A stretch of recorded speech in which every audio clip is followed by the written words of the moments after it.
Well, Judge Loya was visiting Nagpur in December 2014 at the invitation of another colleague whose daughter was getting married. He was accompanied by two judges. On that fateful morning of 1st December 2014, he complained of chest pain. He was taken to the nearby Dande hospital where they said that they didn't have the necessary equipment to examine him, and then he was referred to Meditrina Hospital. Meditrina Hospital declared him dead at 6:15 a.m.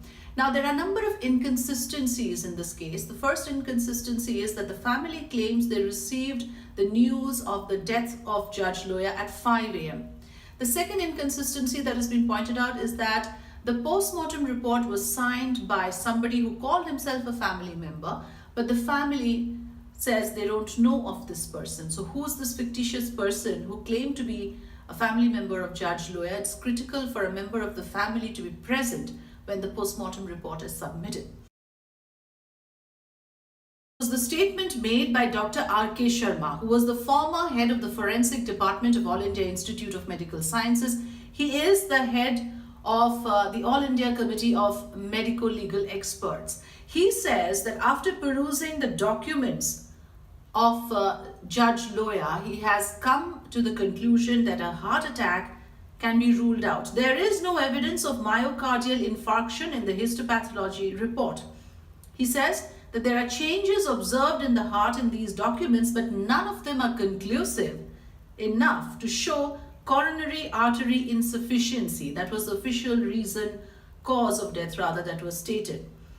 He says, more importantly, dura is congested according to post-mortem report. Dura mater is the outermost layer that surrounds our brain. It is damaged in cases of trauma, which indicates some kind of an assault on the brain, a physical assault. That is the statement coming from the forensic expert on the documents, the medical documents of Judge Loya's death. Mukul Rohatgi only yesterday submitted before the Supreme Court that there can be no case made for initiating an independent inquiry into this case because the testimonies of 4 judges who accompanied Judge Loya during that visit to Nagpur in December 2014 when he died are quote-unquote unimpeachable. The second argument presented by Mukul Rohatgi is that the petitioner has argued for an independent inquiry based on a media report, and he calls them unverified media reports, and therefore he says that there is an attempt to scandalize and create sensation around the death of a judge. The third argument presented by Mukul Rohatgi is that why is it that after 3 years the petitioner has woken up to the situation. So he has hinted to the fact that there is a motivated agenda behind this. There is no public interest behind getting an inquiry initiated into this case.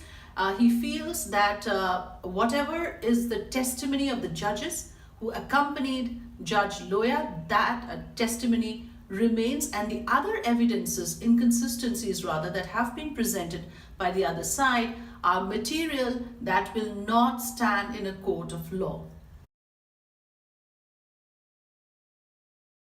Why is Judge Loya's case so important? The first reason is that Judge Loya was presiding over the case of Shorabuddin Sheikh fake encounter, where BJP President Amit Shah is the prime accused.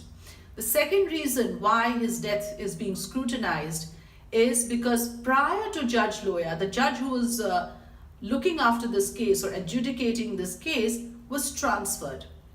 And then what happens? Judge Loya dies. Following him, his successor exonerates Amit Shah. The second reason now which has emerged why the death of Judge Loya is being looked at is there was, remember, a rebellion of 4 judges against the Chief Justice of India. It is now believed that the judges in question felt that Judge Loya case was the last nail in the coffin, owing to which they felt that the independence of judiciary has been compromised. Is that the reason why that rebellion took place? So there are these questions around the death of Judge Loya which must be probed so that one has more clarity on what exactly were the circumstances of his death.